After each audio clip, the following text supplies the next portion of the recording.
નમસ્કાર દર્શક મિત્રો, હું છું એન્કર અર્પિતા પટેલ। દેશભરના તાજા અને સચોટ સમાચાર આપણી ભાષામાં જોવા માટે A1 અભિપ્રાય ન્યૂઝમાં આપનું હાર્દિક સ્વાગત છે।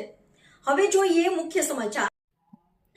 શ્રી ગુરુકૃપાના ગોખવાળી મેલડીમાના સાનિધ્યમાં સદગુરુદેવ શ્રી 1008 શક્તિપીઠાધીશ્વર પરમ પૂજ્ય માળીશ્રીના આશીર્વાદ અને માર્ગદર્શનથી સેવક ભાવનેશભાઈ પટેલના દીકરા મયુરની ચોલ ક્રિયાનું શુભ કાર્ય થઈ ગયા બાદ શ્રી ગુરુકૃપાના ગોખવાળી મેલડીમાં તથા સદગુરુદેવ શ્રી 1008 શક્તિપીઠાધીશ્વર પરમ પૂજ્ય માળીશ્રીની શોભાયાત્રાનું ભવ્ય આયોજન કરવામાં આવ્યું। રિપોર્ટર અભી ચોવટિયા, સુરત।